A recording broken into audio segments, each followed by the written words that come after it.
नमस्कार मु गायत्री आपण मानक गायत्री किचन को अनेक अनेक स्वागत। आज आम बनैबा छोट चिंगुड़ी माछ पोई दे घांट तरकारी बनैबा बहुत ही सहज आ खायापाई मध्य बहुत ही टेस्टी लगे। भात सांगरे किंबा रोटी सांगरे खातु बहुत ही भल लगे। वीडियो को पूरा शेष पर्यंत देखंतु। वीडियो भल लगे लाइक करदे और चैनल को सब्सक्राइब करने को जमा भूलें। तेज चलतु डेरी नक प्रस्तुत कर आज रेसिपी। तो तापाई पोईर खड़ा को काटिक रखीचे किछि आलू जह्नी बोईतालु आ बैगन को काटिके भल से धोईके रखीचे। किछि चिंगुड़ी सुखुआ रखीचे। सुखुआ को हल्का गरम पानी रे दे भल से धोईदेवी। चिंगुड़ी को एमती 2 ରୁ 3 थर भल से धोईदेवे। धोईकी गोटे प्लेट को काढ़ी नेबे।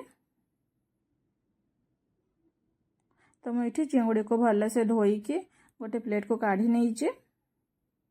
कढ़ई रे सोरिष तेल दे गरम होगा रखीचे। तेल गरम हो गलानी। चिंगुड़ी सुखुआ को दे मीडियम फ्लेम रे भल से भाजबे।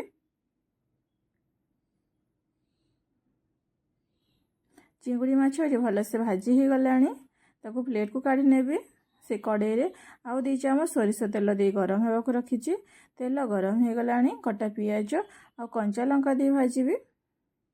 पियाज कंचा लंका भाजी हो गलानी। काटिक रखिथिबा परिबा को दे 1 मिनिट भाजबे। तो मीडियम फ्लेम रे 1 मिनिट भाजबे। 1 मिनिट भाजिला परे स्वाद अनुसार लुण हलदी गुंड लंका गुंड आ गरम मसला गुंड दे परिबा को भल से गोलेबे।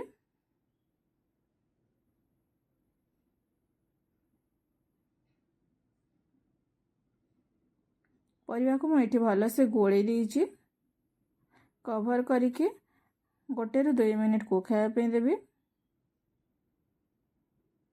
2 मिनिट को खाला परे परिबारु पानी बाहरी परिबा हल्का सिझी गलानी। एबे एथिरे बाटिक रखिता बेसर मसला को देबे। आ गोटे मीडियम साइज रो टमाटो को काटिक रखीचे ताकू दे सब को भल से गोलेबे।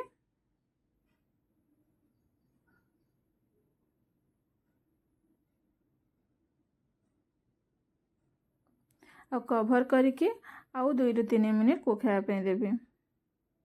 मझे मझे गोले दौथे ना तले लगिज। तो 2 ରୁ 3 मिनिट पर परिबा एठी सिझी गलानी। आ टमाटो सिझी जाइए भल से परिबा भाजी गलानी। एबे पोई पत्र को देबे। आ भाजी के रखिथिबा चिंगुड़ी को दे परिबा रे भल से गोलेबे।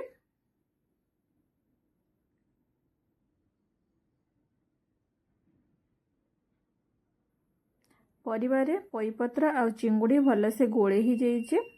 1 ग्लास पानी दे गोलेबे। आपण जदि झोल खाए पसंद करती ताले अधिक पानी देबे।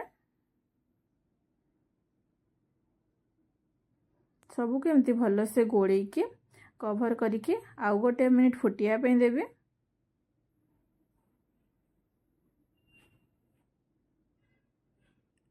गोटे मिनिट फुटिला परे पोई चिंगुड़ी घांट पूरा पूरी रेडी हो जाइए।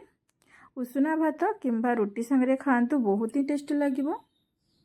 आपण मध्य एही रेसिपी को घरे प्रस्तुत करंतु। आ केमिति लागिला मते कमेंट लिखि निश्चय जणांतु। Thank you.